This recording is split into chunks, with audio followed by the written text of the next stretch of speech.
Love reading number 25.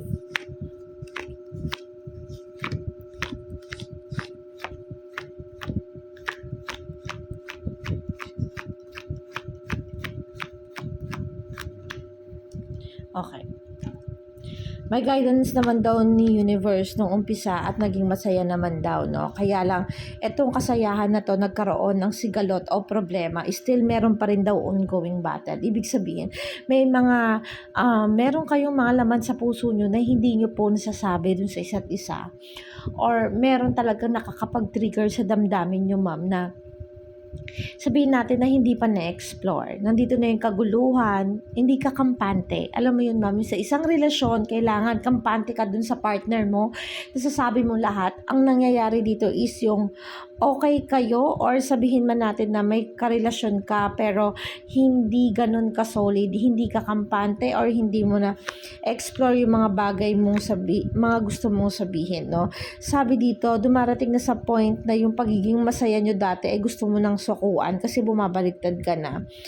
Pero still, hindi pa rin naman nawawala yung pag-asa mo na things will gonna be fruitful pa rin kahit na may ongoing battle kayo or meron kayong mga pinagdadaanan. Sabi dito sa cards, may mga bagay na natuklasan ka daw na nakakapagpabaksak dun sa lalaki. Yung ganun, no? Sabi dito, may guidance ka naman daw ni universe na maging masaya pa rin kayo. Kaya lang nag-aantay ka ng actions to do, ipakita sa'yo na nandyan pa siya at mahal ka pa niya. Ipakita sa'yo na willing pa rin siya na makasama ka habang buhay o karapat dapat pa rin siya na paglaanan mo ng pagmamahal, ng pag-aantay or sabihin na natin ng gusto mo ng security, ng kasiguraduhan kung okay pa ba, kung siya na ba, gusto mo ipakita niya sa'yo na ikaw talaga yung gusto niya, yung okay kayo, secure kayong dalawa sa isa't isa. Ganun, no? Sabi dito sa cards, may new beginning, kaya lang nagkakaroon ng conflict. Kasi nawawalan nga ng actions yung partner mo, no? Sabi dito, pinanghihinaan ka na daw ng loob. Nawawalan ng pagbibigayan, pero still, gusto mo pa rin lumapit o kumapit, no?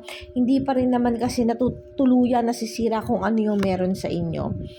Pero the cards ay here, hindi na ganun yung tinatakbo ng istorya ng relationship nyo. Yung pakaramdam mo na is the pull, yung parang may mali, may something wrong, nagtatanga-tangahan na lang ba ako, or sabihin na natin na hindi kasi ma-clear kung ano yung tumatakbo sa isip mo eh.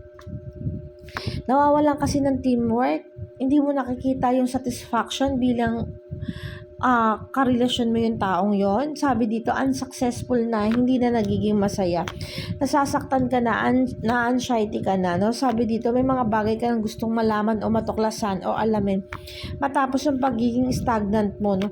But the cards say here, nagne-negative na, ma'am. Nawawalan kasi ng kilos o paggawa, no? Sabi dito, no, kung wala parang unlucky na kumbaga ganon. Hindi na ito yung meant for you, yung nakikita mo yung ganon. Hindi na siya yung parang meant for you kasi nga nawala na ng pagkilos o paggawa, no?